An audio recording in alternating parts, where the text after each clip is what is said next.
இப்போது என்ன தகவல் சொல்கிறாங்க அப்படின்னா, எங்கள் மம்மி நீங்கள் மேரேஜ் செஞ்சுக்குங்க அப்படின்றாங்க. இது ஆரம்பத்திலேயே ஒரு நிலையில் தோது பார்த்துருக்கலாம். எனக்கு ஆரம்பத்துலேயே சந்தேகம் இருந்தது. இந்த ஆள்கிட்ட பேசுகிறப்ப மட்டும் மனசு கரெக்டாக இருக்குது. நிறையா விதத்தில் எனக்கு அப்போவே உணர்ந்தேன். இருந்தாலும் ஒரு நேர்கோட்டில் நம்ம ஒரு நிரந்தரமான ஒரு நிகழ்வாக நம்ம கொண்டு வர்றது அப்படின்றது ரொம்ப காலதாமதமாயிருச்சு. எவ்வளோ தடை. இப்போ இவர்கிட்ட இந்த மாதிரியான ஒரு பவர் இருக்குங்களே, இப்போ என்ன பண்ண போகிறீங்க அப்படின்னு சொல்லிட்டு ஒரு கொஸ்டின் இருக்குது. நான் ஒரு தீர்வு கண்டுபிடிச்சிருக்கேன். அதை ஒவ்வொன்றா தான் தோது பார்க்கணும். ஓகே. மற்றபடி இவங்க என்னோடய நிலையில் தடை ஏற்படுத்தாமல் இருந்தாங்க அப்படின்னா நான் நிறையா விதத்தில் நிறைய விஷயம் தோது பார்ப்பேன். ஓகே. அடுத்து உளவியல் ரீதியான இன்னொரு தகவல் அப்படி என்ன அப்படின்னா, ஆசிரமம் பயிற்சி அப்படின்ற ஒரு நிலையில் எல்லாம் மென்மையாகிடுவாங்க. மென்மையானதுக்கப்புறம் சத்குருஸ் என்ன சொல்கிறாருன்னா, நீங்கள் சத் சங்கத்தில் கலந்துக்குங்க, ஒவ்வொரு மாதமும் நடக்கும், நீங்கள் பார்ட்டிசிபேஷன் பண்ணுங்கள், உங்களுக்கு தேவையானது எல்லா வசதியுமே செஞ்சு தரோம் அப்படின்னாங்க. ஆனால் இவங்க என்னென்னா சத்குருவோட பேச்சு கேட்கல, வேறு யாரோ பேச்சு கேட்டுக்கிட்டு திசை மாதிரி போனாங்கன்னா அதுக்கு நம்ம என்னங்க பண்ண முடியும்? ஓகே. அடுத்து ஆசிரமத்தை பொறுத்த வரைக்கும் எல்லா விதத்துலேயும் ஒரு பாதுகாப்பு அப்படின்றது மிகவும் அவசியம். ஓகே. சத்குரு சமீபத்தில் சொன்ன மாதிரியான ஒரு தீர்வு தான் ஒரு நிரந்தர தீர்வு. என்ன தீர்வு அப்படின்னா, இந்த மாதிரி நான் மலை மேலே உட்காந்துருப்பேன், என்னை தேடி ஒரு 50 பேர் மட்டும் வருவாங்க, கஷ்டப்பட்டு மேலே ஏறி வருவாங்க, அவங்களுக்கு மட்டும் நான் யோகா பயிற்சி சொல்லி கொடுத்தா போதும், அதுதான் சரி. நீங்கள் ஏன் அனாவசியமாக யோகா கற்றுக்குறீங்க, ஏன் அனாவசியமாக எல்லாம் நடந்துக்கிறீங்க அப்படின்ற மாதிரி ஒரு தகவல் சொல்லியிருப்பா அப்படி. ஓகே. அந்த மாதிரி தான் நிறையா பேர் ஏதோ ஒரு நிலையில் ஆரோக்கியமாக இருக்கணும், அப்படி இருக்கணும், இப்படி இருக்குன்னு சொல்லிட்டு பயிற்சி செஞ்சுக்கிறாங்க. அடுத்தடுத்த படிநிலையும் நோக்கி நகர்றாங்க. ஆனால் அதுக்கு தகுந்த மாதிரியான வார்மப் அப்படின்றது அவங்க புரிஞ்சிக்க மாட்டேங்கிறாங்க. ஓகே. இந்த அனாவசியமான கேரக்டர் அந்த பூபதி மாதிரி நிறையா பேர் உள்ளே நுழைஞ்சி எரர் ஏற்படுத்தி விட்டுறாங்க. ஓகே. சரி, அடுத்து இப்போ என்ன ஸ்டேட்டஸ் ஆசிரமம் பொறுத்த வரைக்கும் லாக்கு தான்.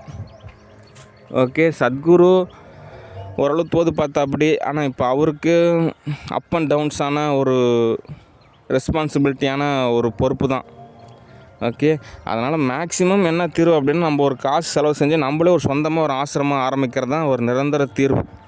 ஓகே. அப்போ தான் நம்மளோட வேகத்துக்கு பயணிக்க முடியும். ஏன் அப்படின்னா இவங்கெல்லாம் ஆல்ரெடி ஒரு ஃபெயிலியரான ஒரு மாடலாக இருக்காங்க. இந்த ஃபெயிலியரான மாடலையே நம்ம டிசைன் பண்ணிகிட்டே இருந்தோம் அப்படின்னா அதுக்கு இன்னும் எவ்வளோ நாள் ஆகுன்றது ஒரு கொஸ்டினாக இருக்குது. அதுக்கு பதில் நம்ம ஒரு நியூ மாடலே உருவாக்கிட்டு போயிடலாம். அது இன்னும் கொஞ்சம் நேரமும் கரெக்டாக இருக்கும், இன்னும் வேகமாகவும் இருக்கும், இன்னும் கொஞ்சம் பர்ஃபெக்டாகவும் இருக்கும். ஓகே. அதனால் தேவ் ஆசிரமம் தான் ஆரம்பிக்கணும். ஓகே. சரி, அடுத்த தகவல், சரளா ராணி தமிழ் டீச்சர் டிஸ்கஷன். சரி, என்ன தகவல் அப்படின்னா, ரொம்பவே சுதந்திரமான, தைரியமான, ரொம்பவே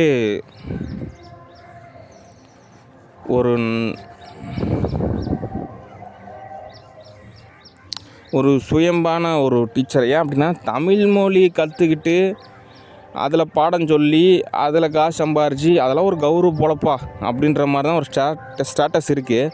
ஆனாலும் தமிழ் மொழி எந்த வகையில் குறைச்சல், நல்லான ஒரு மொழி தான். அதை வந்துட்டு நாங்கள் படித்தோம், சொல்லித்தரோம், சம்பாதிக்கிறோம், நல்ல வாழ்வை வாழ்கிறோம் அப்படின்ற மாதிரியான ஒரு நிலை. அது ஒரு அந்தஸ்தை கொடுக்குறாங்க தமிழ் மொழிக்குன்னு, அதுக்கு ஒரு பாராட்டு. ஆனால் ரியாலிட்டியான ஸ்டேட்டஸ் என்ன அப்படின்னா, தயக்கம், பயம், கூச்சம் அப்படிலாம் இருக்கும். ஆனால் இவங்க வந்துட்டு எங்கள் ஊரில் இருக்கிற ராணி டீச்சரை தோது பார்க்குறாங்க. அது தோதாகாது.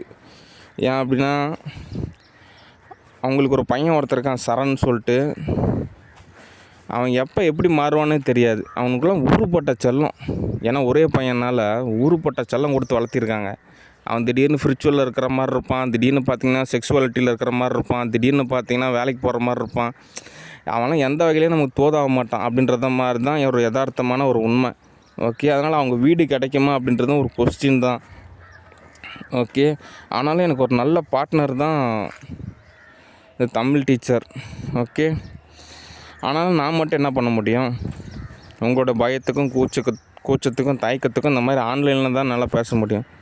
ஃபோனில் பேசுனா நீங்கள் எங்கே பேசவே மாட்டேங்கிறீங்க. அதனால் நான் என்ன பண்ணுறது? பப்ளிக் லவ் தான். ஓகே. அடுத்து கேஷ் தான் எல்லாத்துக்கும் ஒரு இஷ்யூவாக இருக்கும். அது எல்லாருக்குமே தெரியும். ஏன்னா வாழ்வியல் போராட்டத்துக்காக நமக்கு எல்லாத்துக்கும் ஒரு கேஷ் அப்படின்றது நிச்சயமாக தேவைப்படுது. ஓகே. ஆனால் அது சால்வ் பண்ணிடலாம். அது ஒரு விஷயமே கிடையாது. ஜஸ்ட் ஒரு 5 lakhஸோ 10 lakhஸோ இருக்கிறப்ப அதை சால்வ் பண்ணிடலாம். அட்லீஸ்ட் ஒரு குரோ கணக்கில் கேஷ் கிடைச்சாலும் அது சால்வ் பண்ணிடலாம். சால்வ் பண்ணக்கூடிய ஒரு விஷயந்தான். அதெல்லாம் அவ்வளோ பெரிய காம்ப்ளிகேட்டடான ஒரு தியரி அந்த மாதிரிலாம் கிடையாது. கேஷ் இருந்தால் ஓரளவு எல்லாமே சால்வ் பண்ணலாம். ஓகே. ஆனால் அது கொடுக்கறதுக்கு மனசு வேணும். அந்த மனதோட பக்குவ நிலை வேணும். ஓகே. அது இங்கே இருக்கக்கூடிய ஒரு பொருள். அதில் நிறையா தியரிட்டியான ஒரு பக்குவ நிலையெல்லாம் இருக்குது. ஓகே. மனம் இருந்தால் மார்க்கம் உண்டு அப்படின்ற மாதிரி நம்ம அந்த கேஷ் கொடுக்கறதுக்கு ஒரு நல்ல மனசு வேணும். அப்போ தான் நிறைய விஷயம் தோதாகும். ஒரு வேளை கேஷ் கொடுக்கறதுக்கே ஒரு சில பேருக்கு மனசு வரல அப்படின்னா அவங்கெல்லாம் ஒரு ஃபெயிலியரான ஒரு மாடல் தான். கிட்டத்தட்ட ஜாம்பிஸ் லெவலில் தான். ஜாம்பிஸ் லெவல்லையே first level, second level, third level அப்படின்னு இருக்குல்ல, அந்த மாதிரி ஒரு கேட்டகரியில் அவங்க ஒரு லெவல் தான். ஓகே. பார்க்குறதுக்கு கொஞ்சம் டீசெண்டாக இருப்பாங்க, ஒரு இதாக இருப்பாங்க. ஆனாலும் அவங்க ஒரு ஜாம்பிஸ் தான். ஓகே. அதனால் நம்ம அவங்ககிட்டலாம் போய் என்னத்தை போய் பேசுறது. ஓகே. அதனால் தமிழ் டீச்சர் சரளாராணி அவர்களே, நீங்கள் உங்கள் பணியை தொடர்ச்சியாக செய்யுங்க. உங்களுக்கு உண்டான பரிசு தொகை உங்களுக்கு வழங்கப்படும். ஓகே. சரி, நான் உங்களை திரும்ப கூப்பிட்றேன். ஓகே. சரி, அடுத்து ஆர்டிஸ்ட்டோட பர்சனல் லைஃப்பில் அப் அண்ட் டவுன்ஸ் அப்படின்றது யதார்த்தமான ஒரு விஷயம். நீங்கள் ஹாலிவுட் எடுத்துக்கிட்டாலும் சரி, நிறைய பேரோட லைஃப் ஸ்டைல்லையும் அந்த மாதிரி தான் இருக்குது. அதனால் நான்லாம் போய் என்ன போய் தகவல் சொல்கிறது, என்ன விதமான விமர்சனம் சொல்கிறது, என்ன விதமான கருத்து சொல்கிறது அப்படின்றதெல்லாம் தோதாகாது. அதுதான் அவங்களோட பர்சனல் விஷயம். தனிப்பட்ட மனித சுதந்திரத்தெல்லாம் நான் எப்பயுமே தலையிட மாட்டேன். ஓகே. அதனால் அவங்கவுங்க ஹஸ்பண்ட் ஒய்ஃபோட விஷயம்னா அதை அவங்க தான் சால்வ் பண்ணணும். ஓகே. அதனால் ஸ்டூடியோவில் ஏற்படுத்தாதீங்க. ஓகே. சரி, அடுத்த தகவல், நிழல் உலகம் நிஜ உலகம்.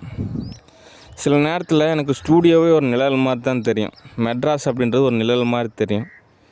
சில நேரத்தில் நிஜம் மாதிரி தெரியும். சில நேரத்தில் ஆசிரமம் அப்படின்றது ஒரு நிழல் மாதிரி தெரியும். சில நேரத்தில் நிஜம் மாதிரி தெரியும். ஆனால் இந்த நிழல் எல்லாமே நிஜமாக மாறணும். அப்போ தான் நிறையா விஷயம் நல்ல விதமாக தோதாகும். ஓகே. சரி, அடுத்து நம்ம நிறையா விதத்தில் மூவ் பண்ணுறதுனால நிறையா விஷயம் ஒவ்வொன்றா எரரானது ஏற்படாது. அது சால்வ் ஆகிட்டே இருக்கும். ஓகே. நம்ம காலத்தாமதம் செய்ய தான் ஒவ்வொரு எரராக ஏற்படும். நம்ம செயல் அப்படின்ற ஒரு விஷயத்தில் நம்ம முன்னேறி போயிட்டே இருந்தோம் அப்படின்னா எல்லாருமே சால்வ் ஆகும். ஓகே. அப்படின்றது தான் யதார்த்தமான ஒரு உண்மை. ஓகே.